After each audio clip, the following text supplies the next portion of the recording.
wings, supported by the compassion of many, including of the recovery efforts.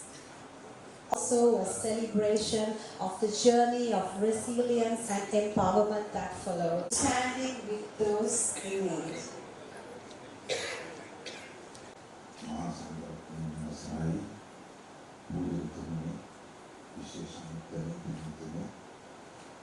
වසරකට පෙර සිදු වුණු ක්‍රියාදාමක සම්පන්න සිදුවීම් අනුස්මරණය කරමින් කාර්ය ශ්‍රී ලංකා සංවිධානයේ මගින් සංවිධානය කෙරෙන අවස්ථාවේදී අපි මියගිය සියලු දෙනා වෙනුවෙන් අපේ සංවේගය පළ කරමු. Just to commemorate all the victims who victimized for tsunami.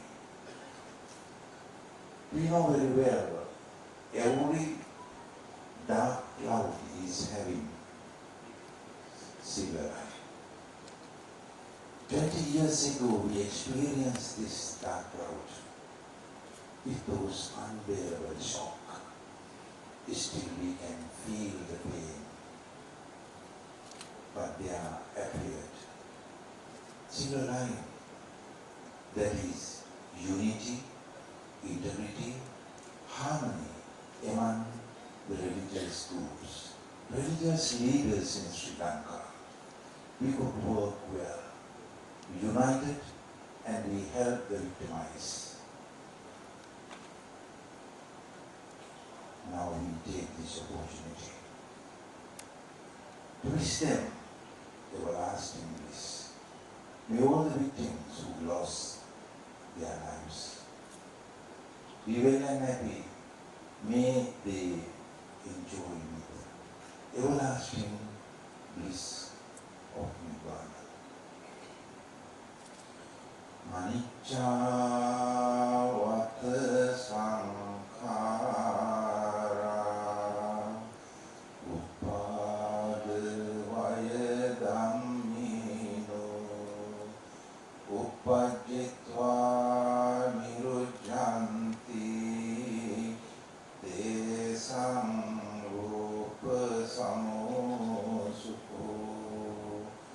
Anicca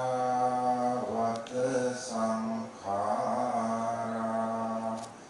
uppada vaya dhammino uppajjitva nirujjanti tesam upasamo sukho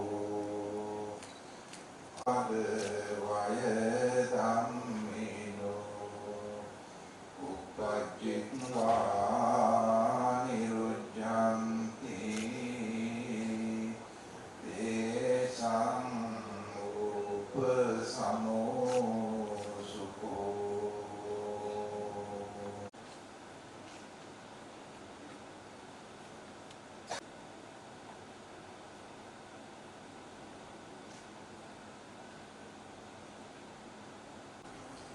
As we move forward in today's proceedings, or in its many forms, Privilege to hear from a leader whose dedication to that I welcome you all to this solemn gathering marking the 20th anniversary of the devastating tsunami that struck our beloved nation on December 26, 2004.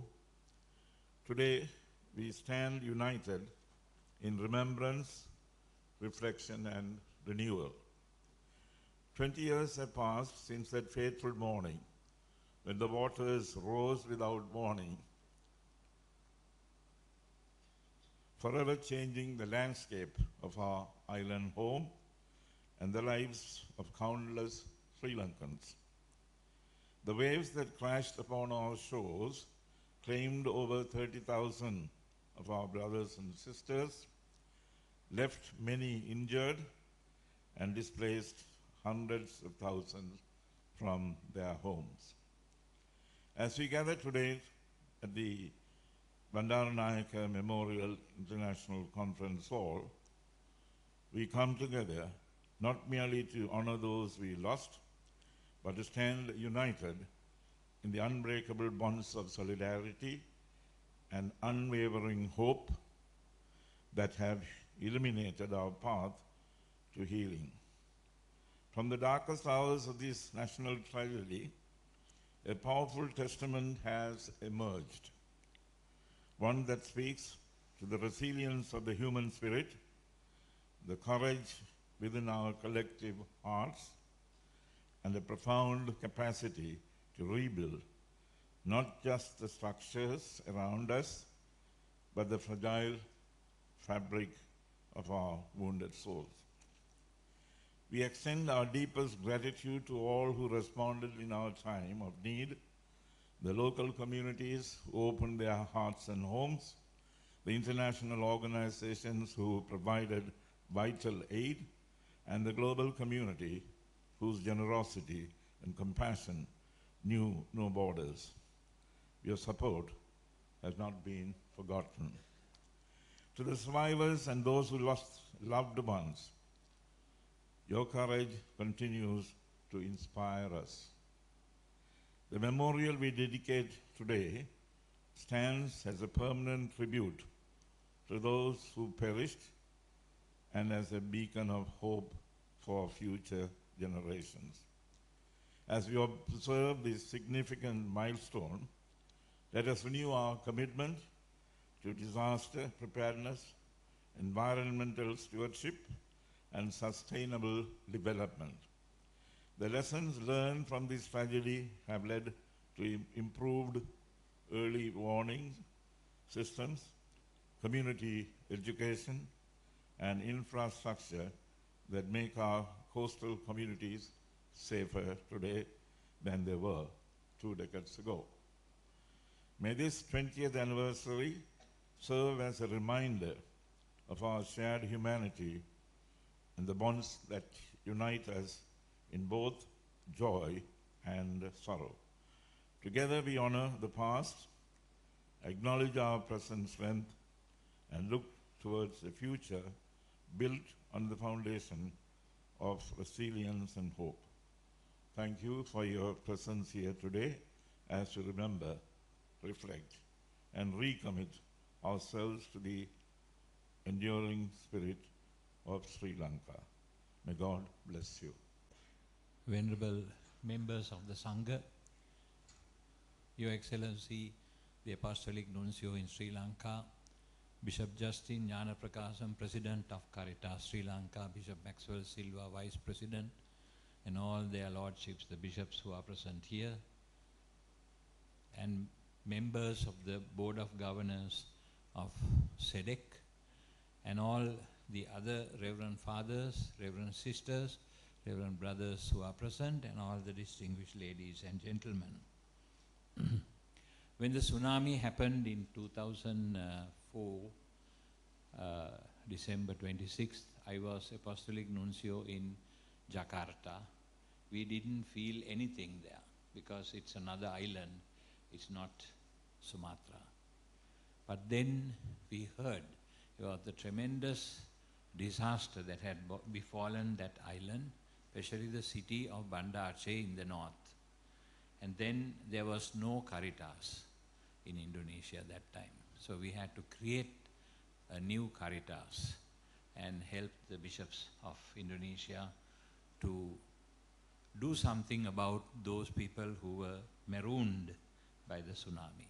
250,000 people were killed in Banda Aceh and the surrounding areas. It was a tremendous disaster.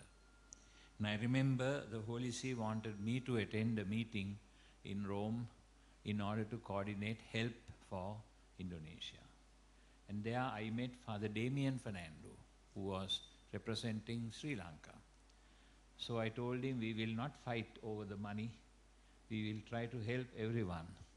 And so please take whatever you want for Sri Lanka, because it's my country, all the same. Now, why are all these things happening? The Holy Father, Pope Francis, which I wish to quote him always because he is such a great figure, speaks about this Mother Earth as our home. We are really fortunate to be found in this green planet. It's a beautiful planet. It's the most beautiful planet among all the planets that are found in our solar system. And the creation stories of the Bible, found in chapters 1 and 2 of Genesis, explain the harmony, the beauty that existed in this planet, the harmony between man and the planet. You can see that explained so very beautifully. But then, as the Holy Father said, sin entered human soul. He says, the violence present in our hearts, wounded by sin, is also reflected in the symptoms of sickness evident in the soil, in the water, in the air, and in all forms of life in this planet. The craving of modern humanity to exploit the God-given resources of this planet for money, to become rich, has hit our planet very hard. When I was traveling in Indonesia over the sections of Papua, West Papua, you could see whole areas denuded, the forest removed by an American company. And these people were exploiting that land in order to make money because they wanted to mine the place. And the poor people had no say whatsoever. Some corrupt politicians were being given money in order to allow them to exploit these territories. And I think this is exactly what has happened to the whole blessed planet, where human beings do not know how to honor and how to cherish this beautiful planet that God has given us. The air, the light, those beautiful things that are around us, that sustain us. We do not appreciate this so much. And so, the craving for money, the craving for power, you can see hitting even our own country, Sri Lanka, exploiting. You can go and see the areas that have been dug out, entire areas towards Polonnaruwa, that area, dug out for sand mining, without any concern for the beauty of the place. Just because you are closely connected to a politician, you can get all of that done. This system that we have enjoyed over the years, it's a violent system, violent and wounded by sin. Sinfulness of man has destroyed our planet. All these things that have happened, including the tsunami, all of these are results of our own selfishness in respecting and loving and living within this planet with a sense of belonging. We do not appreciate this gift of God to us, this beautiful green planet. And our country, Sri Lanka, a beautiful country, green from north to south, south to north. It is so full of variety, so much so that the foreigners fall in love with this country when they come here. This is it. This is our home. And it is our responsibility as citizens of this country to protect this environment, to somehow ensure that our political ambitions, that are craving for money, that are craving for dominance of others, will not harm this beautiful country or this beautiful planet. The Holy Father Pope Francis has been insisting on this.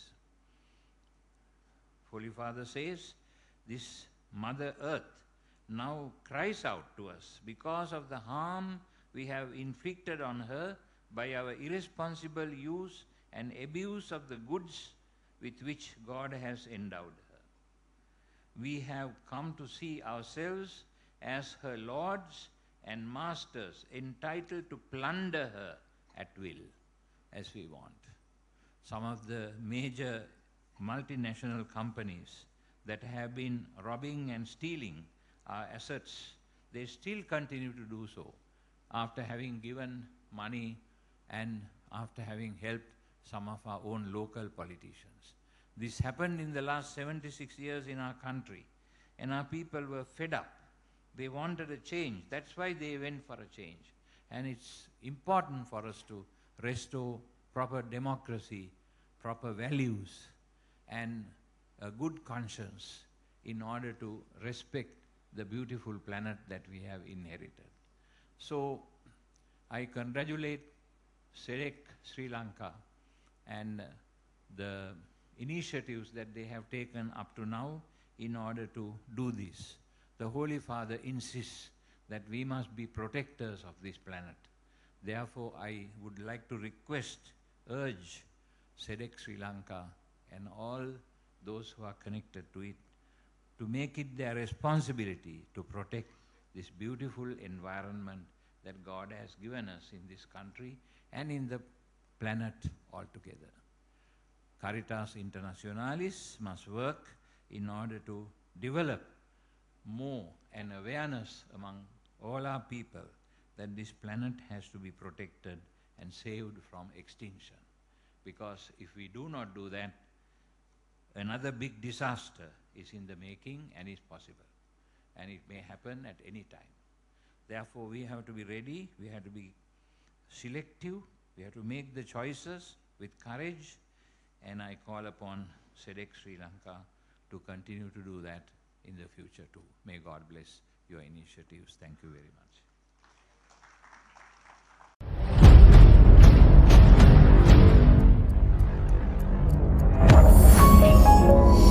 You're watching the Lifetraveler channel.